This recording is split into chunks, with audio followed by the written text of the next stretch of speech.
Bueno, haciendo mías muchas de las cosas o todas las que dijo Ángela, quiero también en primer lugar agradecer a los organizadores de este encuentro, que me hacen sentir muy bien, particularmente por supuesto a Adrián Ferreira y las personas que lo ayudaron, y a Gerardo Miño de la editorial. Por supuesto que también a los asistentes que se tomaron el tiempo para poder acompañarnos hoy acá. Yo quiero empezar diciendo que en mi carrera como profesor de educación física, esta es una oportunidad muy significativa y muy importante. Por un lado, haber podido contribuir en un texto como este, tan importante, junto a una lista de autores, mi punto de vista, investigadores de vanguardia en la República Argentina y, sin duda alguna, en las ciencias sociales iberoamericanas. Por otro lado, participar, para mí es muy importante y significativo,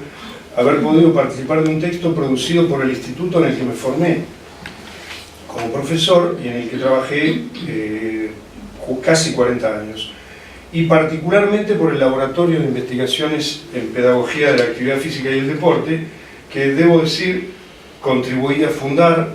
y que las autoridades del instituto propusieron en algún momento que llevara mi nombre. No puedo omitir ese doble hecho, ¿no?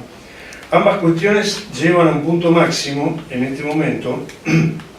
la tensión entre sensaciones placenteras ligadas a cierto estado de completud, de satisfacción por la tarea cumplida, a cierto narcisismo residual, digamos, de una vida de combates, y por otro lado, por el lado opuesto a las sensaciones placenteras, la responsabilidad, el nerviosismo de estar en una lista al lado de la gente que me rodea aquí y ahí. Basta mencionar a Ángela, a Graciela Morgade, a Carlos Carballo, a Oscar Mikiewicz, a Carlos Cullen, a Carlos Escliar, entre los más crecidos, digamos, y a David Bell, a Martín Uro, a Martín Escarnato, etc. Cualquier nombre que haga es una omisión de los demás, y exige citar la lista entera, pero espero clemencia por el momento. En ese contexto yo pensé, en parte siguiendo un pedido de Adrián, que no era muy pertinente, una locución referida a algún aspecto de mi pequeño aporte en particular, pues ya está en el texto y no debiera aprovechar yo este espacio para una cuestión tan local. Pensé que era, coincidiendo con Adrián, oportuno hablar un poco del contexto y de la génesis de este libro, que sin lugar a duda, en mi punto de vista, constituye un hito referencial en la trayectoria del Instituto Romero Bress y hasta donde da mi capacidad crítica en la trayectoria de la educación física argentina e iberoamericana, o va a constituirlo, digamos, ¿no? Siento que en el contexto de génesis del libro estoy particularmente involucrado y justifica que haga un relato, que intente un relato. Insisto, sobre todo a pedido de Adrián, que me animó a esta cuestión, o que la consideró pertinente. De 11 años más o menos atrás, entraba a dar clase al ISEF un día, una mañana, y dos alumnas paradas en la puerta conversaban a viva voz. Una abrazaba a la otra, bailoteaba, y una le decía a la otra, con ligero perdón por los términos, invoco a Fontana Rosa en este punto, una le decía a la otra: ¿diste la última, boluda? ¿Sos consciente que no tenés que estudiar más? La frase quedó bailoteando, igual que el alumno, en mi cabeza, y significó el comienzo de una serie de inquietudes mías que se concretaron más tarde en algún artículo con el mismo título, en los que comencé a interesarme en las características de la formación docente, a interesarme un poco más allá de lo que hacía yo cotidianamente, que era enseñar educación física en la infancia y teoría de la educación física en el instituto. A interesarme en las características de la formación docente en educación física, y comencé por un estudio sobre la vida cotidiana en dos institutos de educación física en los que trabajaba en ese momento, que eran el Dickens. Yo estaba ahí con el laboratorio de aprendizaje motor que había propuesto que se funde, y el Romero Brest, en el cual daba clase. En ese contexto de ese trabajo empecé a visualizar prácticamente, digamos, el tránsito, la confrontación que venía sufriendo la educación física entre al menos dos paradigmas o concepciones, por no ser tan ampuloso. Y publiqué un artículo allí, en esa época, perfil dominante y perfil emergente en educación física, retomando una construcción conceptual que había aprendido de Eduardo Remedi. Era evidente que el perfil dominante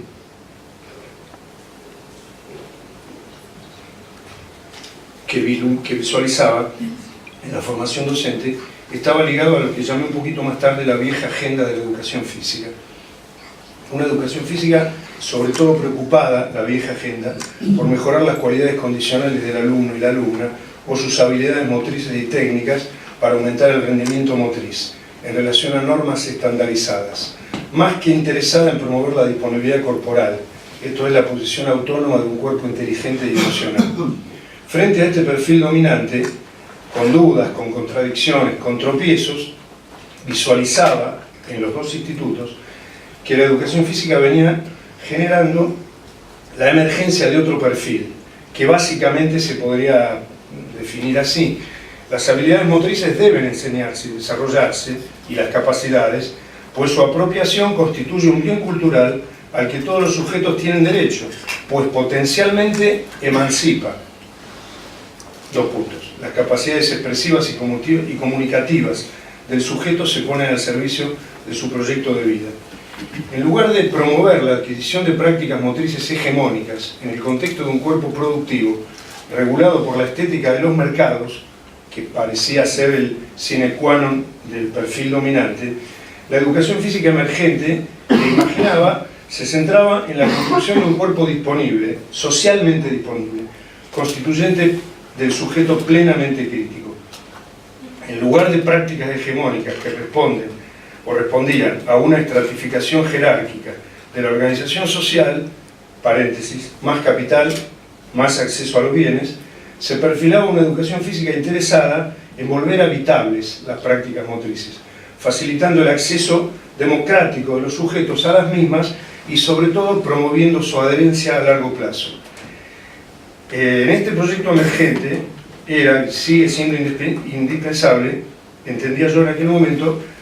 seguir la tarea que habían comenzado otros de pedagogizar las prácticas de la educación física, es decir, volver a situarlas en el marco de la relación fines-medios propia de las instituciones fuertemente didácticas y estudiando las transformaciones que adopta el saber circulante cuando transita desde prácticas sociales de referencia, como por ejemplo las instituciones deportivas, hacia instituciones más o menos didácticas, como la escuela, el club de iniciación, etc. Ese era un poco el contexto de los años 2008-2009. En ese marco apareció la propuesta del INFOD, del Instituto Nacional de Formación Docente. Digo apareció en el sentido que llegó una disposición al Instituto Romero Brest, que se llamaba Conocer para transformar las prácticas educativas o algo así, que posibilitó a través del financiamiento que junto a un grupo de profesores, a mi juicio la vanguardia del instituto en ese momento, los que estaban, no digo la vanguardia de mejor o peor, pero la vanguardia en el sentido de los que estaban más preocupados por ver cómo trabajar estas cuestiones, que formalizáramos y concretáramos esas ideas que veníamos trabajando en un proyecto de investigación involucrando a varios profesores del ISEF en la misma cuestión. Recuerdo que algunos profesores se nuclearon en torno a un proyecto de investigación que yo presenté allí, y otros a un segundo proyecto, a pesar de que hubo varias propuestas. El otro tenía que ver con la investigación sobre las danzas en la escuela. Creo que te habían consultado a vos en un momento y lo terminó dirigiendo Nancy Gansi. Y bueno, la cuestión es que esos dos proyectos fueron aprobados por el INFOD, y naturalmente que todo esto es mi lectura subjetiva, ¿no? Estoy hablando de eso. Y esto implicó para mí un jalón importante en la vida de los últimos años del instituto, en el sentido de que el instituto estaba formalmente involucrado en una actividad investigativa, y esta era una práctica que era común en las universidades ya desde hacía 15 años por lo menos, pero era completamente extraña en los institutos en un sentido institucional. Tal vez había profesores que, por supuesto, investigaban y hacían sus cosas, digamos, pero no había actividades institucionales con compromisos, informes, y por ejemplo, como indicador, y sobre todo con las exigencias que el Infod planteaba y sigue planteando, ligadas a los formatos, al currículum vitae, al tipo de currículum que debe tener un director de investigación, etc. En ese contexto, y aprovechando, digamos, el viento de cola que el Infode promovía, yo recuerdo que propuse a las autoridades del Instituto Romero Bres, particularmente a mi vieja compañera y amiga Virginia Monasterio, vieja no.